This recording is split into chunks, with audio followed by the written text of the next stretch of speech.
tous. Tout le monde va bien? C'est super, moi aussi. Moi aussi. C'est une vieille blague entre nous. C'est un film qu'on avait vu où il y avait une dame qui voulait faire la distinguer. Elle se trouvait dans un monde de gens très distingués, puis elle voulait faire un peu de l'effet. Alors, un homme lui dit, elle dit comment allez-vous? Je lui dis très bien. Elle dit moi aussi. Ça nous avait fait rire. Et puis depuis, ben, je crois que tous les 2-3 jours, on dit moi aussi pour rire. Mais on rit. Mais qu'est-ce qu'on rit dans cette communauté? Mais c'est vrai qu'on n'est pas triste. Hein. Bon, psaume 37, verset 25. Psaume 37, verset 25. Alors, c'est David qui dit, j'ai été jeune, ben moi aussi, j'ai été jeune, j'ai vieilli, je n'ai pas vu le juste être abandonné, ni ses descendants mendier leur pain. Amen.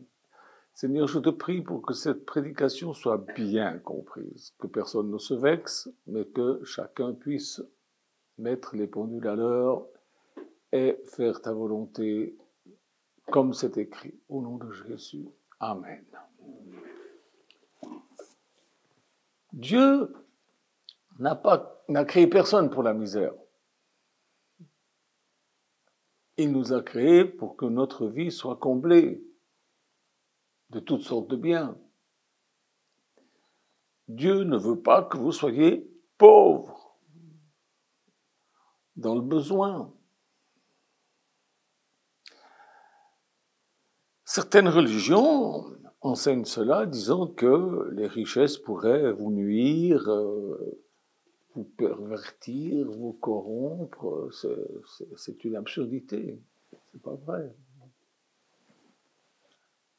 Quelqu'un qui se laisse corrompre par l'argent, c'est que déjà à la base, il avait quelque chose en lui qui n'était pas net.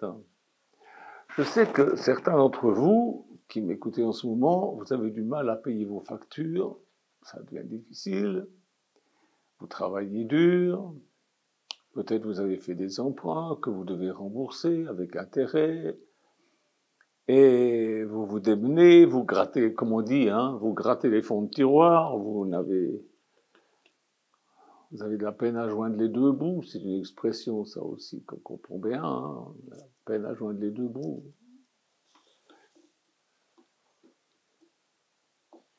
Et vous vous dites, si seulement j'avais un peu d'argent, si seulement j'avais de l'argent. Alors vous priez pour que Dieu pourvoie à vos besoins. C'est sûr que la Bible dit que Dieu pourvoit à nos besoins, mais il y a des règles. Il y a des règles. Je regardais l'autre jour une émission à la télévision où on nous montrait une ville où la majorité des gens étaient des pauvres. Et alors, il nous montrait qu'il y avait beaucoup de vols, beaucoup de pillages, même des meurtres. C'était une ville dangereuse. En fait, cette émission nous conditionnait pour nous faire croire que la pauvreté rend les gens mauvais. C'est faux. C'est faux. C'est pas vrai. Il y a des riches qui sont très mauvais. Hein, j'en connais. J'en connais. L'argent ou le manque d'argent ne rend pas mauvais. Je vais vous dire une chose qui vous semblera étrange, mais le succès, c'est la paix avec Dieu par notre Seigneur Jésus-Christ. Alors la question est, comment vous donnera-t-il cette paix? C'est difficile d'avoir la paix quand chaque fois qu'on va ouvrir la boîte aux lettres, on trouve que des factures, des factures, des factures, des factures. Quand nous marchons avec Dieu, il nous relève pour notre succès avec lui. Il est la tête, nous sommes son corps. Malheureusement, la plupart des chrétiens ne vivent pas cette vie du corps, ils vivent tout seuls, dans leur coin. Et alors, évidemment, ça marche moins bien. Imaginez que ma main dise, ah ben non, aujourd'hui, non, je reste au lit, je vais pas, non. Un corps, il doit être uni, soudé. Voilà pourquoi la vie communautaire. Quand j'ai prêché la vie communautaire dans les années 70, plein de gens se sont fichus de moi. Ils sont où maintenant? Ils sont où? Ah. Ce qui manque, pardon, aux riches et aux pauvres, qui ne sont pas honnêtes, c'est la nouvelle naissance. C'est de recevoir de Dieu une nouvelle identité, une nouvelle raison d'être. Quand on est né de nouveau, on a une nouvelle raison d'être. Qui vit en vous? Qui vit en vous? Jésus dit qu'il vit en nous. S'il vit en vous, c'est pas pour dormir dans un coin. Qui vit en vous? C'est ça la question. Certains chrétiens, et même certains pasteurs, se comportent comme des mendiants. Alors Christ en eux, c'est un espèce de mendiant alors. Ils appellent ça vivre par la foi.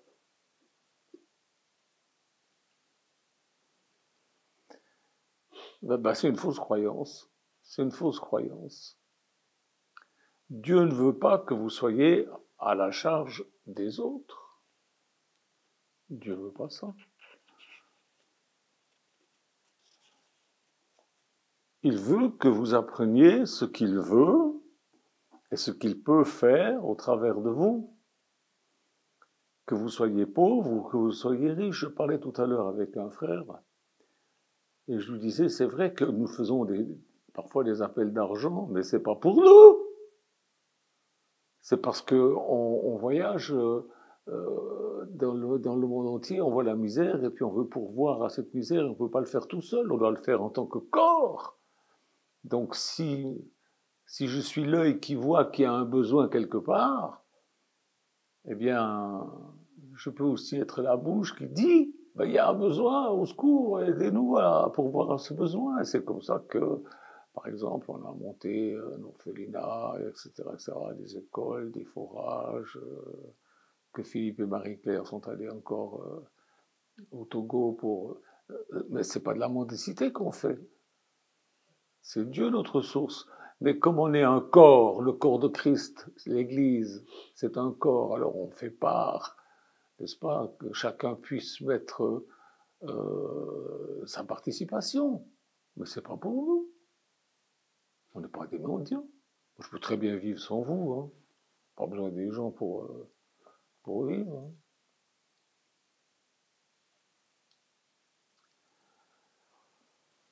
Alors, il faut que vous découvriez ce que vous avez. Je me rappelle toujours cette question que Osborne nous avait posée quand on était dans son bureau. Il nous avait dit, ce soir avec votre épouse, réfléchissez et écrivez sur un papier tout ce que vous avez. Mais on a des tas de choses, même des choses insignifiantes, on les a. Alors la deuxième question, c'était, qu'est-ce que vous en faites? Dieu en vous, il est en vous, vous l'avez. Qu'est-ce que vous en faites? Qu'est-ce que vous en faites? Alors, quel est votre patrimoine?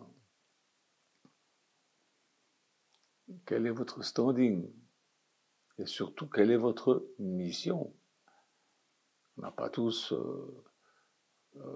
la possibilité de vivre dans une belle maison avec un parc.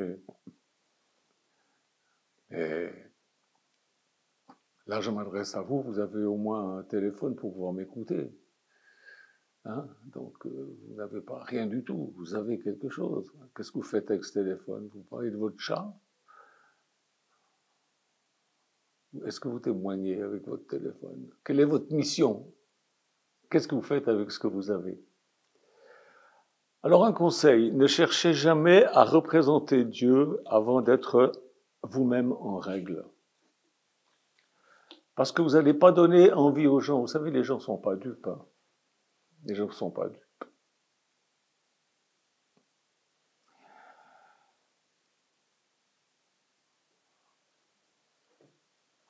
Les plus grandes choses avec Dieu commencent toujours à l'autel, c'est-à-dire dans la repentance.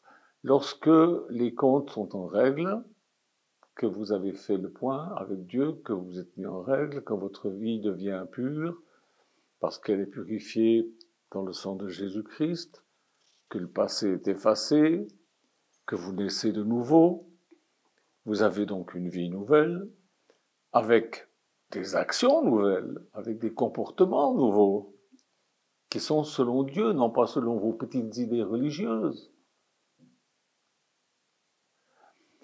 Certains disent, mais je suis né de nouveau et pourtant ma vie, elle est limite chaos, quoi. Je comprends pas. Pourquoi alors? Je connais tant de croyants qui croient, mais qui ne vivent pas ce que Jésus enseigne. Ils croient quoi? Dans l'existence de Jésus? Ben, ça leur fait une belle jambe. C'est pas ça que Dieu vous demande de croire. Il vous demande de le croire, de croire ce qu'il dit, puis de le faire.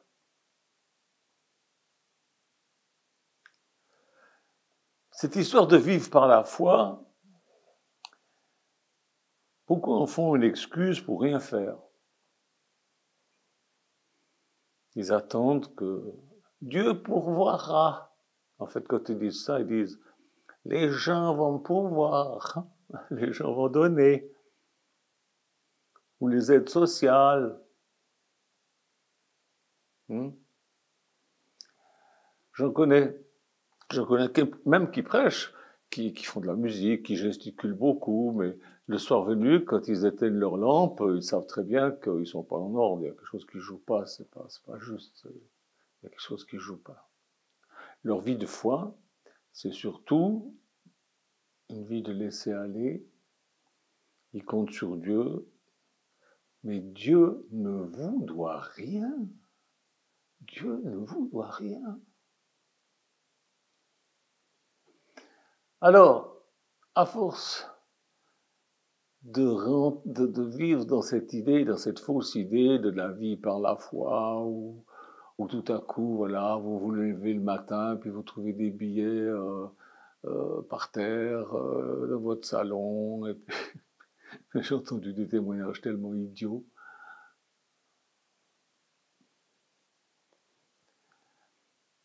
À force de croire en des idioties, vous avez une image mentale fausse concernant Dieu, et même une image fausse vous concernant vous-même, la personne que vous êtes. Vous avez une image fausse de vous, de votre famille. Alors ils disent, ils ne le disent pas, mais ils le pensent, Dieu ne fait pas vraiment ce qu'il dit. Il n'est pas vraiment ce qu'il dit qu'il est. Ou alors ils s'imaginent que Dieu est en harmonie avec leur propre méthode désordonnée. Dieu n'est pas un Dieu de désordre. Dieu est un Dieu d'ordre, avec des règles bien précises. Il dit qu'il a fait une alliance avec nous en tout point bien réglée et qui donne une pleine sécurité. Et David dit, j'ai jamais vu un juste qui maudit son pain. Qu'est-ce que c'est un juste? C'est quelqu'un qui est justifié par Jésus. Et alors, ils sont de plus en plus dans le pétrin. Et ils disent, je comprends pas. Alors c'est la faute des autres. C'est un petit peu comme Charles Aznavour qui chante, c'est le public qui a rien compris. Moi je suis bourré de talent. Ça fait 30 ans que j'ai le même costume élimé. Mais le public est bête, il comprend rien. Personne ne m'aime. Et puis ceux qui vous donnent quelque chose, c'est pas parce qu'ils vous aiment, c'est parce qu'ils ont pitié, parce qu'ils voient vos godasses qui sont pourries, parce qu'ils voient justement comme Charles Aznavour, votre costume élimé qui vient vous avez acheté je sais pas où. Vous devez commencer par être intègre. S'il n'y a pas d'intégrité dans votre cœur, il n'y a pas d'intégrité envers Dieu, et vous vous imaginez toujours que le monde cherche à vous nuire. C'est toujours la faute des autres.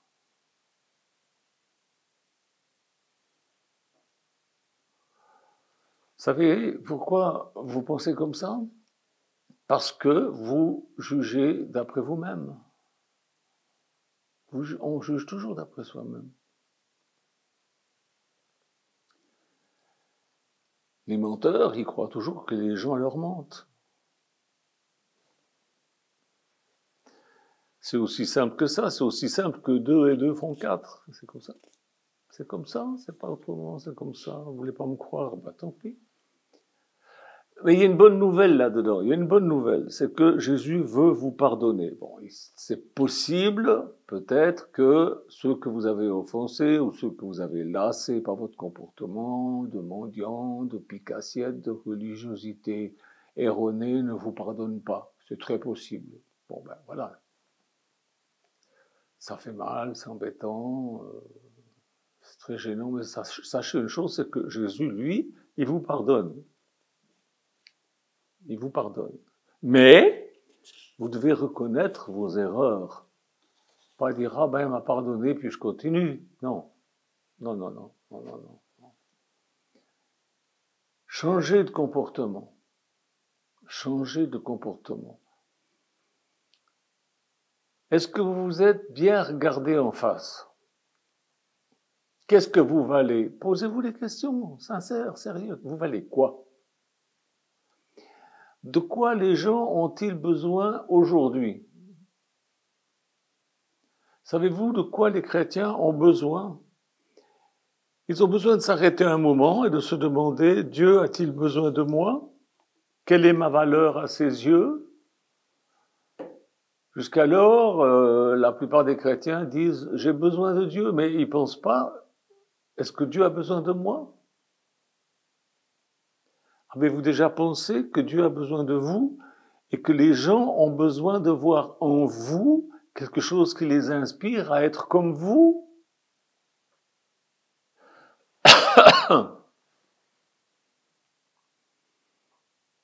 Les gens ont besoin de modèles. Quand ils voient quoi?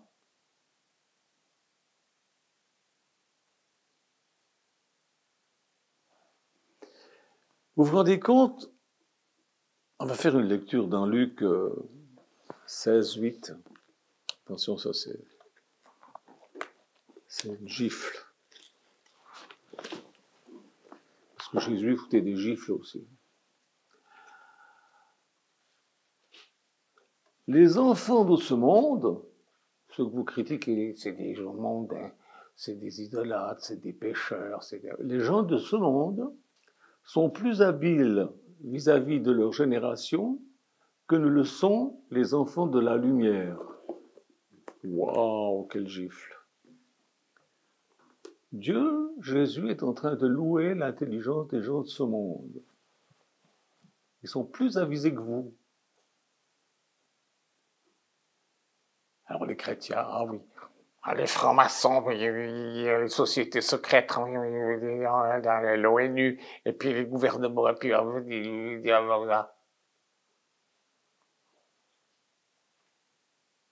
le monde est plus avisé que ne le sont les enfants de la lumière. Ils sont plus avisés dans leur rapport les uns vis-à-vis des autres que les gens de la lumière. Avisé, ça veut dire quoi? Ben, je vous le dirai pas. Vous avez un dictionnaire chez vous? Oh non, vous n'avez pas de dictionnaire. Mais vous avez Google, vous regardez avisé, vous allez voir ce que ça veut dire. Quelle gifle! Vous vous rendez compte? La gifle que Jésus met à ses enfants, les enfants de la lumière, c'est ses enfants. Il leur dit, vous n'êtes pas avisés les uns vis-à-vis des autres, vous n'êtes pas unis, vous n'êtes pas un corps.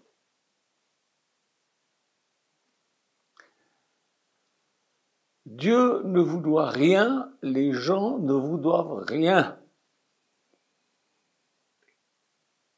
C'est vous qui devez être redevable à Dieu et aux gens.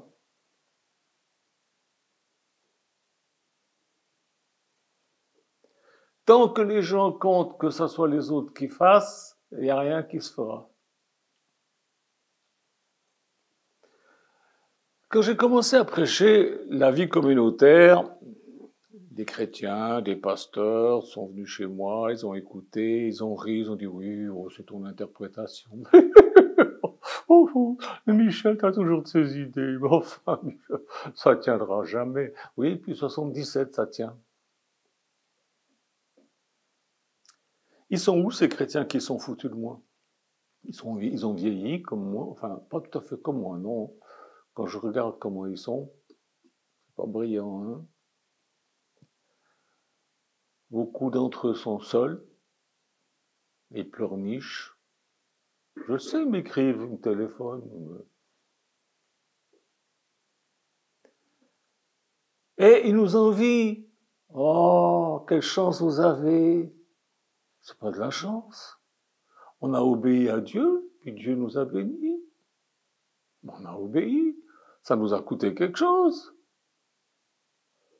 On a tout donné. On a tout donné. Puis on a mis ensemble.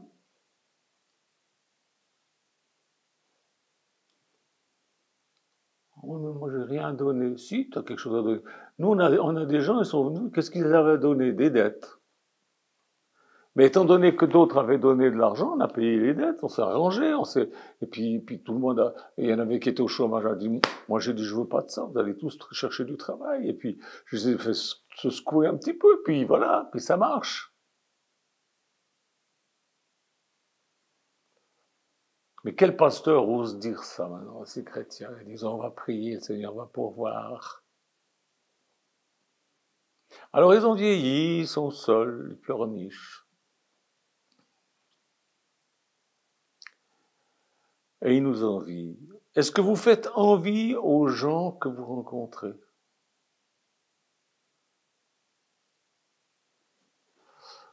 Vous devez leur faire envie et non pitié. Vous savez, les gens de ce monde sont avisés. Ils voient votre comédie, ils voient que ça sonne faux. Et puis les chrétiens ne sont pas tous des nouilles, ils voyaient aussi. Hein. Alors, les chrétiens à la vie misérable disent, moi j'ai confiance en Dieu. Ah ouais? Mais avez-vous pensé que Dieu avait placé sa confiance en vous? Qu'avez-vous fait de sa confiance? Dieu a témoigné de sa confiance en vous donnant son meilleur, son Fils, sur la croix, pour mourir pour vos péchés, dans des souffrances atroces. Il l'a fait, et vous devriez dire, ok Seigneur, il n'y a pas besoin de rajouter, j'ai compris. Maintenant, par amour pour toi, tu peux compter sur moi, je fonce. Ben non, non, on dit, Alléluia! Oh Dieu, combien ton amour est grand, combien de... Oh, comment ne pas te louer, comment ne pas t'adorer, comment ne pas te bénir, Seigneur notre Dieu, qui a donné ton Fils pour moi. Oh, Alléluia! Seigneur, t'as vu, j'ai des factures qui s'amoncellent, je voudrais bien que tu... Est-ce que Dieu peut compter sur vous?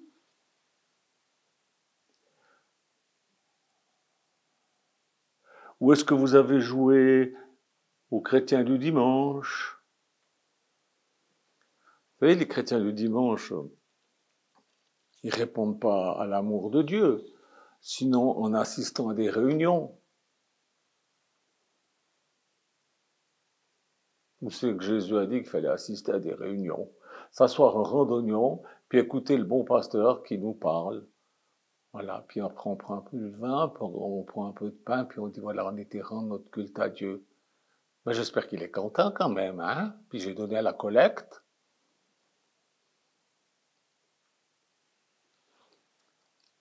Assister aux réunions en chantant Alléluia, gloire à Jésus. En levant les mains au plafond. Ça loue Dieu. Il doit en avoir marre, Dieu, de ces histoires. Ça fait 2000 ans que ça dure, qu'il voit des gens qui disent Alléluia, qui lèvent les mains au plafond, puis qui chantent des chansonnettes. toujours les mêmes. Alors, vous savez, j'aime bien Sylvie Vartan, mais il y a des chansons, je peux plus les supporter, quoi, parce que je les ai trop entendues. Dieu, il coupe le son. Et je coupe le son. Vous connaissez la chanson? Amen, alléluia. Avec des petits coups d'émotion. Puis il y en a qui vont plus loin, se roulent par terre, pour la plus grande gloire de Dieu. C'est merveilleux. Vous savez que Dieu n'a pas d'autre moyen pour aider les autres ici-bas que vous. Vous allez me dire, mais il est tout puissant. Oui, au travers de vous, parce qu'il vit en vous. Notre Père qui est aux cieux, que ton nom... Il n'est pas seulement aux cieux, il est en vous. Et nous sommes son corps. Il utilise notre cerveau, nos lèvres, nos oreilles, nos bouches, nos pieds. Mais moi, j'ai pas de pieds. Ben, oui, ça peut arriver. Ah, moi, je suis sourd. Ben, ça peut arriver. Mais si tu fais partie d'un corps, ben, il y a d'autres qui seront tes oreilles, il y a d'autres qui seront ta bouche, il y a d'autres qui seront tes pieds. Vous êtes un corps et puis vous pourrez faire des choses. On n'a pas d'excuses. Si vraiment on fait ce que Jésus dit de faire, nous sommes son corps. Il faut agir en tant que corps. Il croit en son corps, il croit en lui. Dieu compte sur vous en tant que membre de son corps. Alors unissez-vous avec les autres membres de ce corps qui veulent faire ce que Dieu dit qu'il faut faire dans la Bible. Je précise bien dans la Bible, hein, pas dans les religions, parce que si vous commencez à faire ce que les gens disent, ce que Dieu dit, et puis c'est invraisemblable. Vous comptez sur Dieu, vous comptez sur les gens qui ne font qu'à assister à des réunions. Qu'est-ce que tu vas faire aujourd'hui? Aujourd'hui. Il faut agir. Apprenez de chaque pensée. La dernière fois, je vous parlais de la pensée. Apprenez de chacune des paroles inspirées dans la Bible, des prédicateurs qui prêchent le vrai évangile, pas cette espèce d'évangile à la gnognotte.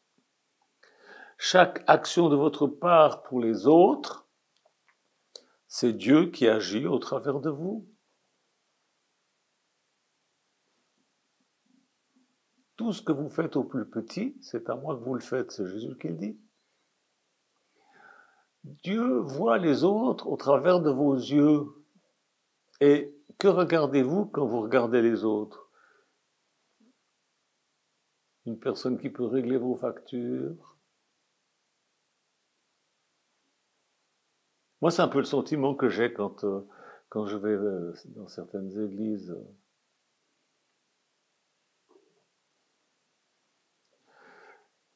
Les gens nous voient un peu comme des portefeuilles montés sur pattes. Oh ben, Michel Janton, il est riche. Il est riche, Michel Janton?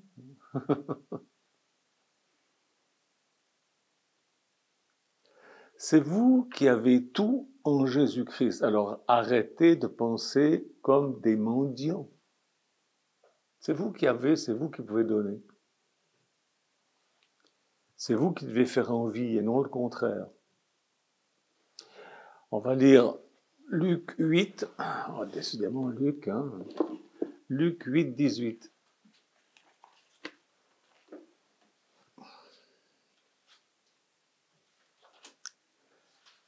C'est Jésus qui parle et qui dit « Faites donc bien attention à la manière dont vous écoutez. Faites attention à la manière dont vous écoutez la Starac. Faites attention à la manière dont vous écoutez Hanouna. Faites attention à quoi? À ce que vous écoutez des envoyés de Dieu, des prédicateurs, des pasteurs, des vrais pasteurs qui enseignent la parole de Dieu et qui sont confirmés par des signes, des prodiges et des miracles. » Ça, c'est le chien qui a vu une souris. Écoutez, faites attention, faites bien attention à la manière dont vous écoutez, car on donnera à celui qui a, mais à celui qui n'a pas, On enlèvera même ce qu'ils croient avoir. Il y a des gens qui s'imaginent qu'ils ont des trucs, ils n'ont rien du tout, ils croient avoir, ben même ce qu'ils croient avoir, Jésus leur enlèvera. C'est terrible comme parole. C'est terrible. Luc 8, 18. Réfléchissez à ça. L'Église est le corps de Christ sur la terre. Unissez-vous à ce corps, pas à des réunions, mais dans des actions écrites dans la Bible. Quand il est écrit « Ne quittez pas vos assemblées comme certains le font », ça ne veut pas dire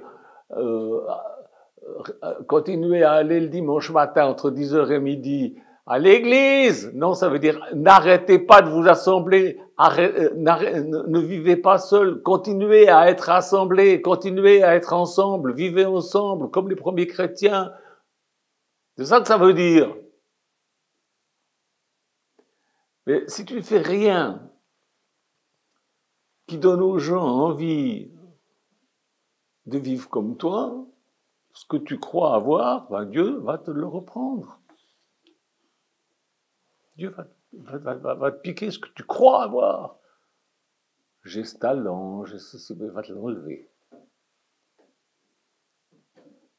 Terrible comme parole, n'est-ce pas?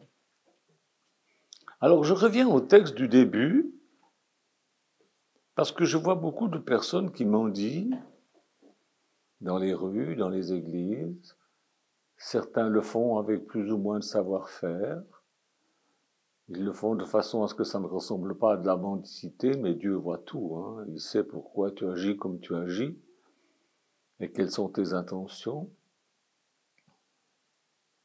Fais vraiment attention à ce que tu entends de la parole de Dieu et fais ce que Dieu dit. Alors, je vais revenir sur le texte que j'ai lu au début, le psaume 37, mais je vais en lire un petit peu plus de ce psaume 37. Psaume 37, 23 à 34. Donc, on va commencer déjà au 21. Le méchant emprunte, il ne rend pas. Le juste est compatissant, et il donne. Car ceux que l'Éternel bénit possèdent le pays, et ceux qu'il maudit sont exterminés. Hein, notre gentil Dieu d'amour. L'Éternel a fermi les pas de l'homme, et il prend plaisir à sa voie. S'il tombe, il n'est pas rejeté, car l'Éternel lui prend la main. Ça peut arriver que vous tombiez, que vous fassiez une bêtise, mais ne restez pas par terre à cuver votre vin. Je dis n'importe quoi là. Ne restez pas par terre. Dieu va vous relever, il veut vous relever, il va vous prendre la main, va vous aider. Et il continue en disant, j'ai été jeune, j'ai vieilli, je n'ai pas vu le juste abandonné, ni ses descendants mendier leur pain. Dieu est toujours compatissant. Non, non, c'est pas ça qui est écrit. C'est écrit, il est toujours compatissant, il prête et sa descendance est bénie. Ça veut dire que celui qui aime Dieu, il est compatissant, il prête et sa descendance est toujours bénie. C'est ça que ça veut dire. Le il, c'est pas Dieu, c'est vous.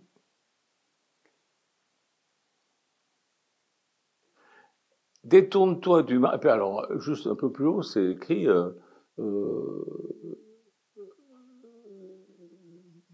le méchant emprunte, il ne rend pas, le juste est compatissant et il donne. Voilà. Un peu plus loin, il dit il prête. Oui, mais si celui qui te rend pas ne te rend pas, ben, tu donnes, puis c'est tout. Détourne-toi du mal, fais le bien, ça veut dire quoi? Faut pas fumer, faut pas boire du whisky, faut aller à l'église. Non, fais le bien, ça veut dire fais ce qui est écrit dans la Bible. Hein? Et tu auras pour toujours une demeure, car l'Éternel aime ce qui est droit, et il n'abandonne pas ses fidèles. Ils sont toujours sous sa garde, tandis que la descendance des méchants est exterminée. Les justes posséderont le pays, et ils y demeureront définitivement. La bouche du juste annonce la sagesse, et sa langue proclame la justice. La loi de son Dieu est dans son cœur, ses pas ne faiblissent pas. Le méchant épie le juste et cherche à le faire mourir, mais l'Éternel ne le livre pas entre ses mains et il ne le laisse pas condamner quand il est jugé. Espère en l'Éternel, suis sa voie, sa route, son chemin, ce qu'il dit de faire, ce qu'il a fait lui-même. Et il t'élèvera pour que tu possèdes le pays, tandis que tu verras les méchants exterminés. Les méchants, ça veut dire les inutiles, ceux qui font pas l'œuvre de Dieu.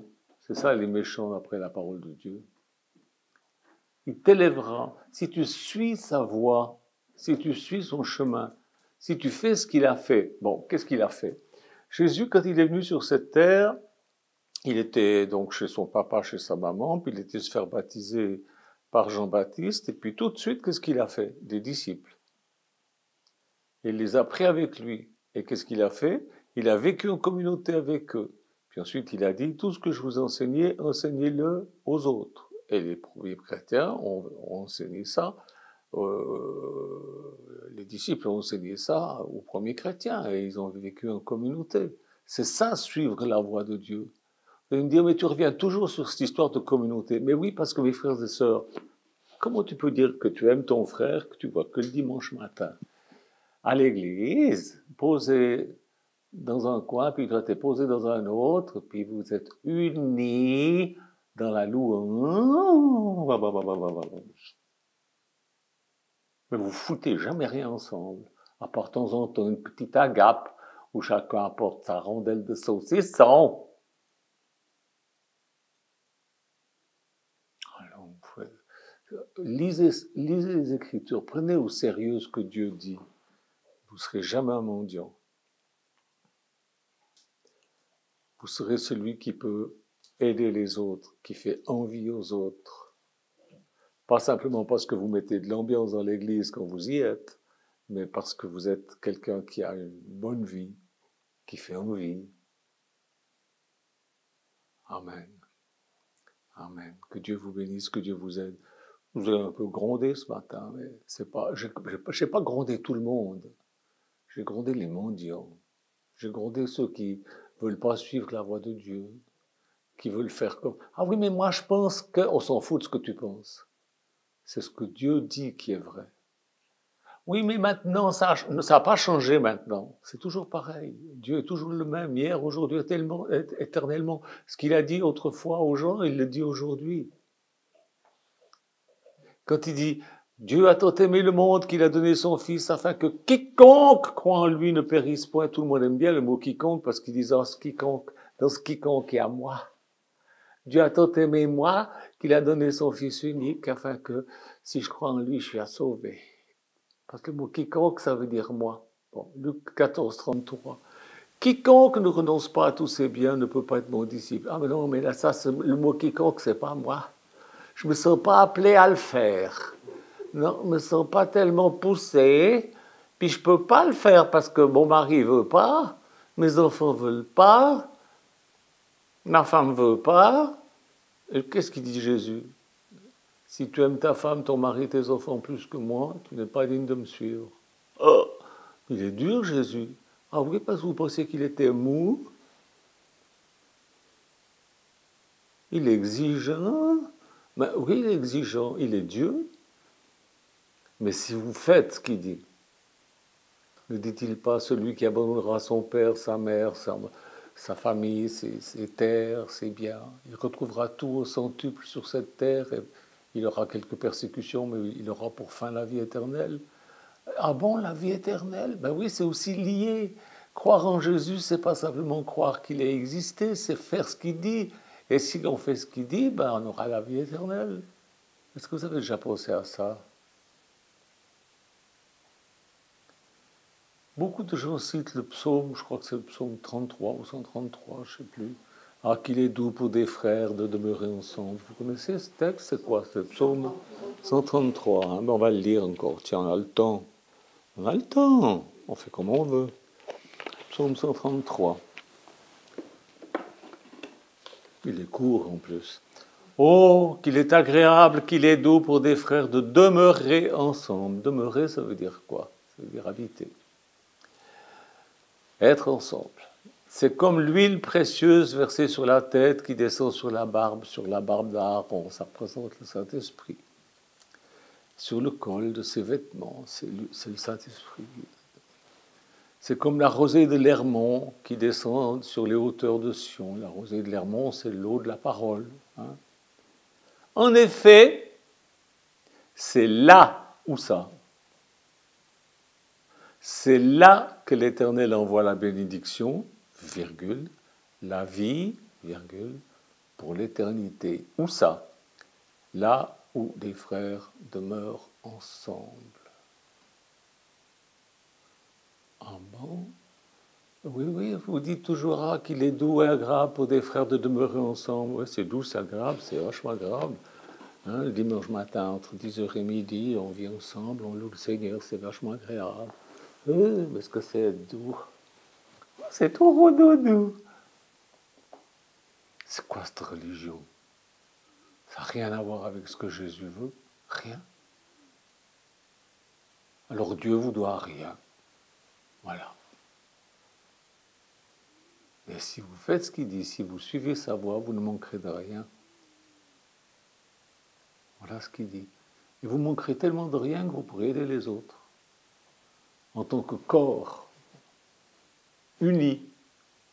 Moi, ce que je ne peux pas faire, Philippe peut le faire, Olivier peut le faire. Ce qu'Olivier ne peut pas faire, Dominique peut le faire. Samuel peut le faire, Marie-Claire, Michou, Stéphane, tout le monde, même le chien, il fait.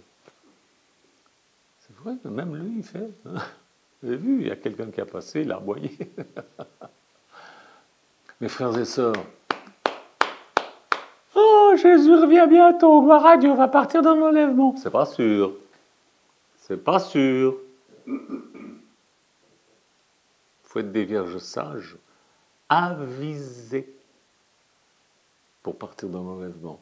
Allez, j'arrête. Dieu vous bénisse. Au revoir.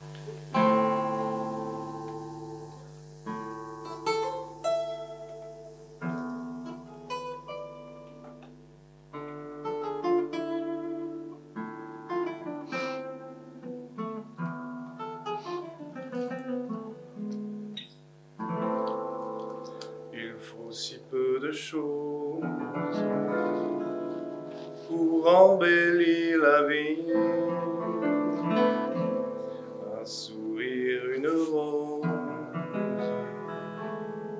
simplement un ami. Il faut si peu de choses pour que le ciel soit bleu. Il suffit que Dieu pose un bleu dans les cieux. C'est vrai, j'ai tant pleuré, Mon Dieu, et tu as essuyé mes yeux, et j'ai compris que mon dessein est dans ta main. Tu m'as parlé de ton amour, ce fut pour moi le plus beau jour. Je suis à toi, mais pour toujours.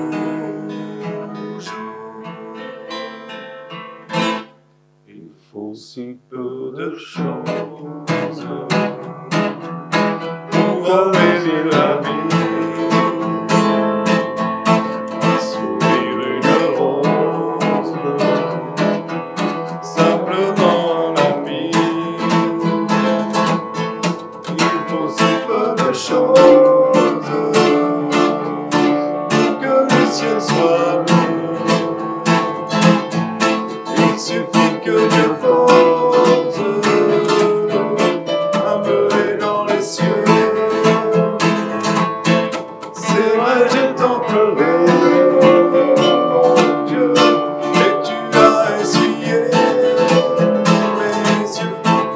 J'ai compris que mon destin